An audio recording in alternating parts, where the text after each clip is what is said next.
we were talking last week while I was away, coming up with some ideas for today, and we thought it would be a fun idea, really, to talk about something we haven't had a chance to talk a lot about on these shows, and that's augmented reality.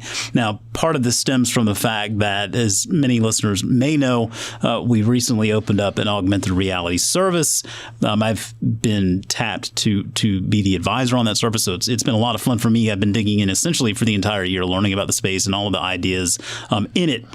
And we thought today would be a great opportunity to dig more into it because you have some experience with the space as well, particularly on the hardware side. So let's jump right in here. First and foremost, when it comes to augmented reality, because I think it's easy to get augmented reality and virtual reality confused. It's sometimes very easy to kind of mix them together. And there's a gray area too. Yeah, well, and there's mixed reality too. And so, I mean, it is, you're right, there is a little bit of a gray area. Let's talk about what augmented reality is and what it isn't. So the easiest example for augmented reality, the one everyone is going to understand, is Pokemon Go. Sure. There are a lot of games now that are like, it's Harry Potter, but Pokemon Wizards Go. Unite. Yeah, Yep. so there's a Star Wars one that never caught on. But basically how Pokemon Go works, and I'm the last guy who still plays. I am a devoted Pokemon Go, level 36, getting there.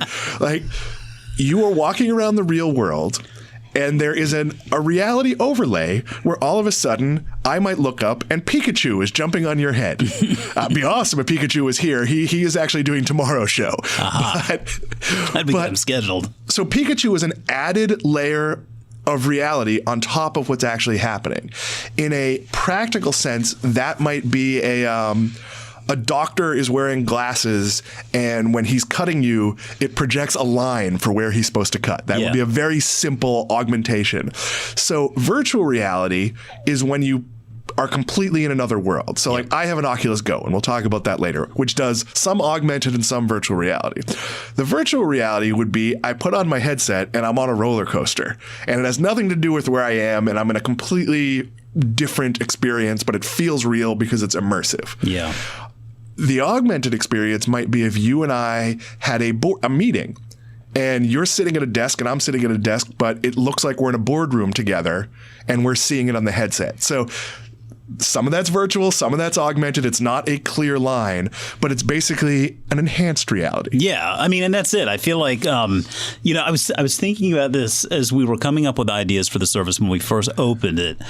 And, I mean, I know you live in Florida. I know you're a Disney guy, and I remember many trips to Disney as well. But I remember vividly going to Disney World, I think the very first time when I was, 10, 11, 12 years old, the haunted house, like the old traditional haunted house that you go through. And I think it was the very last stretch where you go through and you pass in front of these mirrors. And if you look in the mirror, then sitting either next to you or on top of your head or somewhere in there would be a ghost. And that essentially was augmented reality even then, wasn't it? It was. And that ride is exactly as you remember it. And it would have been exactly as you remembered it in 1965 at Disneyland. I might be getting the years Disneyland started wrong But there. the point remains. I mean, the technology's been there for a while. Yeah, and let's talk about augmented reality as what it's going to be and what it isn't. And what I mean is, do you remember 2 years ago, maybe 3 years ago at CES, when 3D television was the thing? Yeah. And ESPN was spending big money in broadcasting and like weird things. It wasn't just basketball games. It's like, we're doing NBA Roundup in 3D. It's like, why? It was kind of weird too. It sounded way better than it really kind of was. And it was very expensive. And you'd buy your $3,000 3D television, and all you got was gimmick programming. Yeah. Augmented reality, I think it's fair to say, is a real technology at a low level. When I say low level, I mean iPhone, Pokemon Go, that level of just it's accepted, it's a thing, it's a tool to make money, it's not necessarily a moneymaker itself. What we don't know is if augmented reality is going to be a gimmick or it's going to become a part of our everyday life. So we know that there's business uses. Well, we talked about medical a few seconds ago. We know that the doctors are going to be using these, and they can spend $5,000 on glasses or whatever because they're buying $1 million MRI machines. What we don't know is if Macy's, and to bring this back to consumer goods, 6 months from now, you're going to walk into the dressing room, hold up the clothes you want to try on. It's going to show you wearing it and show it to you in 6 different colors, and you can hit the button and order it from the website. Yeah. That technology exists, whether it becomes practical. Things like a virtual tailor is a form of augmented reality, Sure. kind of.